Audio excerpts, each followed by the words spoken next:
Assiste aí, Hoffman, Corujão 30, Gustavo. Tudo bem, companheiros? Um grande abraço para vocês, para quem acompanha o Corujão. Vamos falar de erros grotescos do futebol, mas fora de campo, hein? Não é nada a ver com decisão errada no gramado, juiz fazendo besteira, não. Na semana passada, o Roberto Mantini, antes do jogo contra a Bósnia, iria escalar o Giorgio Chiellini. Só que o que aconteceu? Alguém chegou para ele lá com a escalação, falou: Ó, professor, tá aqui a lista, assina aí. Ele estava sem óculos, não verificou, tava o Acerbi na lista titular, na defesa titular, e o Chiellini no banco, só que ele não percebeu, e aí virou uma confusão, a Itália tentou mudar a escalação, a UEFA não permitiu, e aí quem jogou foi o Acerbi, e o Chiellini foi titular depois contra a Holanda. A Itália ganhou da Holanda e não ganhou da Bósnia, né? Mas esse episódio nos faz lembrar de outros também, e é isso que a gente vai falar nesse vídeo. Tem muitas histórias legais aqui, né, Rafa? Pois é, tem bastante coisa. Aliás, fica o convite para a galera se inscrever nos 4 canais, curtir os vídeos, girar aí na playlist por todos os canais. Lá no meu canal a gente fala sobre o Chelsea, né? O Chelsea das contratações, do mercado agitado. Será que vai brigar pela Premier League? Será que vai conseguir brigar pelo título mesmo? Então passe lá e passe por todos os vídeos também. Aproveite enquanto é tempo, Léo. 120 vídeos de Corujão, hein? Então não perca não, viu? Dá para fazer uma maratona bem gostosinha aí. A gente fala de preliminares da Champions e Liga Europa, né? Sorteios, aí equipes importantes envolvidas, os mais chamativos e os mais alternativos. A gente passa um pouco por tudo lá. E nos Descamisados nós vamos falar muito de Premier League, que volta no final de semana, e os brasileiros que estarão no campeonato inglês essa temporada, Gustavo. Bom, a história então basicamente é essa, né? Houve um erro, realmente, uma falha da comissão técnica da seleção italiana. Quem deveria ter jogado contra a Bósnia como titular era o Chiellini. Só que na hora que levaram a lista para o Mantini assinar, isso é comum, você tem que passar a lista, você tem toda a documentação lá que você passa para todo jogo de futebol, para a comissão lá que cuida da partida. E aí, na hora de passar a lista, ela chegou com a escalação errada para o Mantini disse, e é verdade isso, né?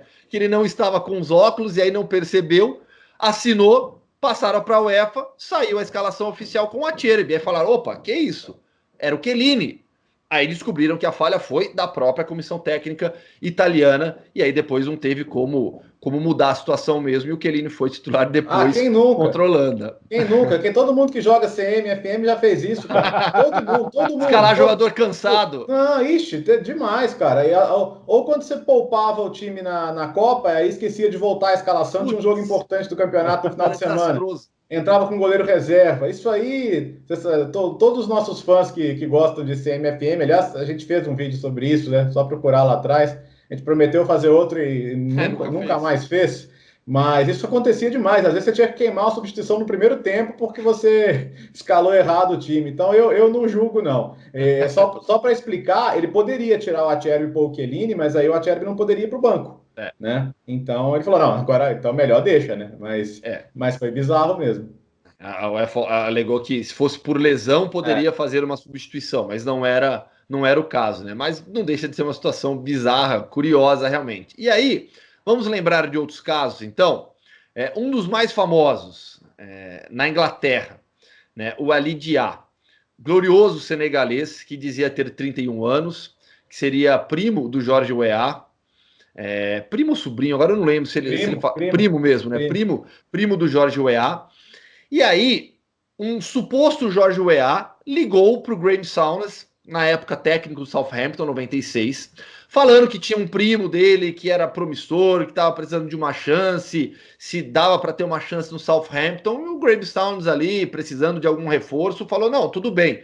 Trouxe o cara, o Ali Dia, deu 1 mês de contrato para ele, 1 mês de teste, né? E aí, numa eventualidade, por conta de uma necessidade, o cancelamento de um jogo, de um outro jogo jogo treino que o time B do Southampton faria, o Ali Dia foi parar no banco do Southampton e entrou no jogo, substituindo o Matt Letizia em uma partida da Premier League. Jogou por mais de um tempo de jogo, jogou por cerca de 53 minutos. Ele não era um jogador profissional, era um semi-profissional, tinha passado pela base de alguns clubes, mas jamais teve talento para estar na Premier League. Esse suposto Jorge Weah que ligou para o Graeme Souness era um amigo do Ali Dia, que conseguiu enganar todo mundo e entrar em campo na Premier League. Uma história similar a essa é a do Carlos Kaiser no futebol brasileiro, mas com perfis diferentes, né? O Carlos Kaiser era jogador de base, mas não tinha talento para virar atleta dos grandes clubes do Brasil. Mas era bom no papo, enganava pra caramba. E aí o que ele fazia? Ele era amigo de grandes jogadores, então sempre conseguia ir junto numa transferência. Quando chegava no clube, falava que estava machucado, precisava ficar treinando separado. Quando começava a treinar ou eventualmente jogava até, alegava alguma contusão. A gente está falando de uma época em que não tinha tantos vídeos de atletas, não tinha rede social, não tinha tanta informação. Ele fala até em algumas entrevistas que não tinha nem ressonância magnética, então se ele apontava uma lesão muscular, conseguia ficar um bom tempo fora. E assim ele tocou uma carreira de futebol por 20 anos, jogando no exterior, inclusive, terminou no Ajaccio da França. Enganando todo mundo. Basicamente, era um cara com porte físico avantajado, tal, então ele enganava direitinho. Então tem esses dois casos, e aí daqui a pouco a gente conta mais algumas contratações erradas. Tem alguns casos que são incríveis. O Léo lembrou a história do CMFM, e realmente eu tô aqui tentando lembrar quantas e quantas vezes eu falei disso. Ou então, assim, no CM ainda tinha questão de, às vezes, você inverter, né? Você joga o do banco para o titular na passada do mouse, alguma coisa assim. Então, de vez em quando ainda acontecia isso. Fora quando você contratava um cara que você não conseguia inscrever no campeonato? Nossa. É isso também. Então, realmente eram situações bem dramáticas, dramas do CM, do FM, colocar jogador sem nenhuma condição física, ou colocar o jogador fora de posição por causa de algum erro, assim, bobo mesmo. Às vezes é uma bobeira idiota de passar e botar, clicar. No CM você ia clicando e já ia colocando os caras nas posições, né? Às vezes um não pegou e tal, ou pegou no outro embaixo, aí escala um goleiro para jogar na linha. Umas coisas bem bizarras. Já fiz de tudo um pouco nesses erros de CM, e esse caso do Mantini é curioso. Agora, contratar um jogador farsante é bem bizarro, né? E assim, esse caso do Alidia, ele é emblemático, porque não é que ele era ruim, ele não era um jogador de futebol. Então, assim, você percebe quando o cara não é um jogador de futebol, porque ele começa a correr no campo desorientado, ele não sabe o que fazer. Né? E esse caso do Alidia ficou muito famoso por isso, assim, era como se ele pega qualquer um de nós, põe no campo e fala, joga aí. E ficou muito claro, então foi um vexame, foi uma vergonha de todo mundo. E assim, eu fico imaginando como é que foi essa ligação, né? Alô? Olha, aqui é o suposto Jorge Weah. Pô, é demais, né, cara? Mas eu digo o seguinte, eu sempre falei isso pro Paulo Andrade. O Paulo Andrade imita o José Trajano melhor do que o próprio José Trajano.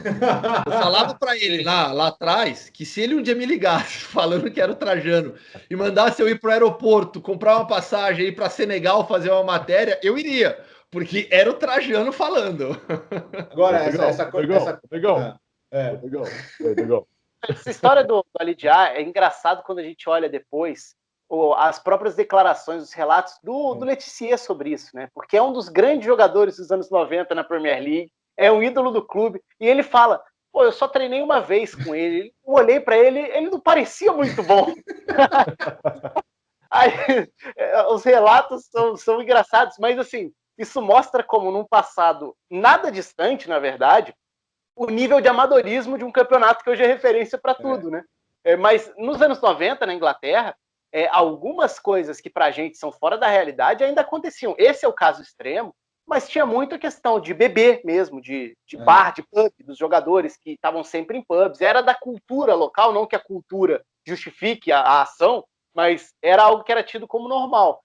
Tem um caso que não é tão bizarro assim, mas que aconteceu e envolve substituição também para pegar o gancho do Mantini, que foi aquele amistoso Espanha e África do Sul, que deu uma confusão enorme quando o Valdés se machuca e a Espanha faz uma substituição a mais do que podia.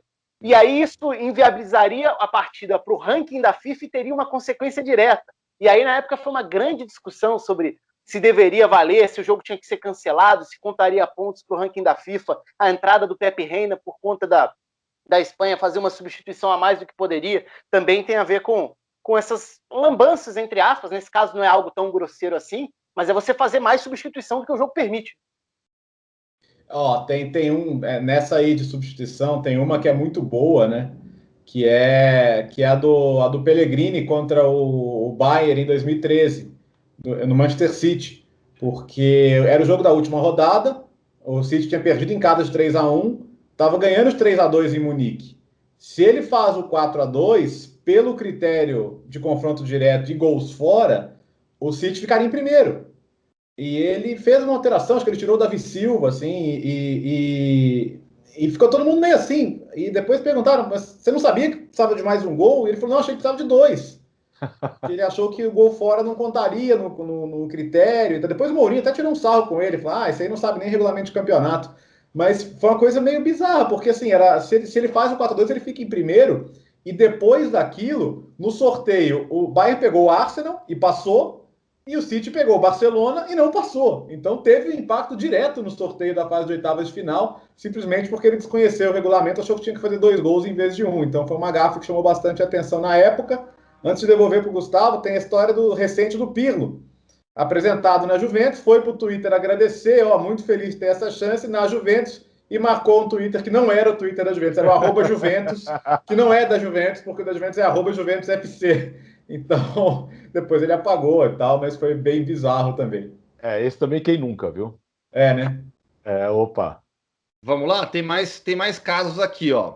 Olha só. Agora envolvendo o Santos e o professor Vanderlei Luxemburgo nos 2 casos. Por quê? O que aconteceu? Em 2006, o Santos contrata o Antônio Denigres, jogador mexicano, irmão do Aldo Denigres. E surgiu na época a história que o Santos, na verdade, queria ter contratado o Aldo e não o Antônio. A diretoria do Santos, o Luxemburgo na época, todo mundo negou categoricamente, né, essa história. Mas ficou ali nos bastidores essa informação de que o Denigres que veio foi o Denigres errado, que chegou o Antônio Denigres de 27, que estava no futebol chinês, e não o Aldo Denigres de 23, que era jogador do Tigres do México. O Antônio Denigres, inclusive, faleceu já aos 31 anos, muito jovem, uma pena, mas ficou essa história mal contada nos bastidores do Santos. Por que isso aconteceu também? Porque antes o clube já tinha feito uma contratação errada de estrangeiro, né? No ano anterior, o Santos contratou o Baez errado, o paraguaio Baez errado, né? Queria contratar o Edgar Baez e contratou o Richard Baez, aliás, o contrário, contratou o Edgar Baez e não o Richard Baez, que era artilheiro do Olímpia, já estava na Libertadores da América, veio o Edgar Baez do Guarani. E nessa época o Santos pagou pela contratação $600 mil, e o próprio Edgar Baez, em entrevistas futuras, confirmou essa história. Então, assim, aí não é mito, aí não é conversa mal contada. O Edgar Baez confirmou que isso realmente aconteceu. A diretoria do Santos na época não falou nada, o Luxemburgo não falou nada, mas imagina a situação para o Edgar Baez, que ficou pouco tempo lá no clube, né? O mais bizarro é que são 2 vezes em décadas diferentes, e as duas com o Vanderlei Luxemburgo no Santos, né? E é louco que o Edgar Baez chega a fazer um gol de vitória em Copa do Brasil, né? Contra o Figueirense, né? Mas enfim. E ele falou, não, eu fiquei quietinho, imagina, estão me levando pro Santos, eu vou falar, não, vocês estão procurando outro, eu vou ficar na minha e vou para lá. Outra gafa envolvendo o técnico, e dessa, coitado, ele não foi o culpado, foi quando o Jaap Stam foi contratado agora recentemente pelo Cincinnati, na Major League Soccer. E aí apresentaram lá nosso novo técnico, Jaap Stam e tal. Só que a foto não era dele, era tipo um outro careca. E eu achei aquilo meio ofensivo, né? Especialmente para os carecas deve ser ainda mais, mas não era o Jaap Stam, cara. E depois eles tiraram uma onda, né? Zoaram, mas coisas bem bizarras acontecem realmente. Tem uma foto famosa também, famosa assim, em termos, na época circulou na Inglaterra uma vez, entrou em campo um impostor com o uniforme do Manchester United e tirou a foto com o time aliado ali na beira do gramado. O cara aparece na foto do jogo, não jogou, não foi um alidiar, mas na foto do jogo, para alguns veículos, tem um cara lá que é um intruso no meio do time do Manchester United. Impostor tinha um personagem aqui, não tinha? Qual que era? No Pânico? Era no Pânico, o impostor. Né, que ele entrava e chegava em todos os lugares. lembrar agora em que clube foi, que teve uma grande polêmica sobre um dirigente, um diretor que tinha sido contratado, e muita gente contestava se ele de fato era ou se não era um impostor da vida. Mas como eu não vou lembrar o clube, eu não vou entrar na história agora, não. Mas essa história do Ali Dia é muito importante, porque tem gente que fala zoando, mas tem gente que fala sério. Tem gente que olha um jogo, olha o cara errar um passe, fala, mas isso aí, pô, se esse cara é profissional, também poderia ser. Cara, não, realmente não. O nível de talento e treinamento, mesmo para um cara ruim, o cara ruim ele é muito melhor que você, bicho.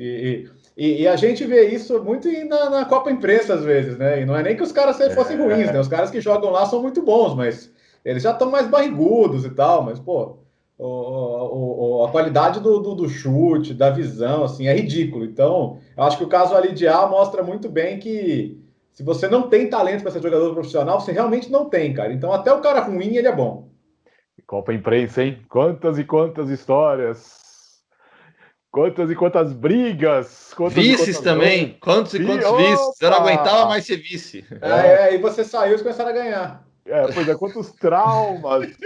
Não só eu, né? Eu e mais um monte saiu. O time renovou, né? Quantos dias. Houve uma renovação ali de elenco. Quantos dias mal vividos nas redações da vida, no dia seguinte. Ixi, quantas crises de, como que é? Rixa de time masculino com feminino. Feminino que ganhava e que o masculino que perdia, né? Mas, enfim. Um dia a gente convida o Paulo Andrade para contar essas histórias. Boa.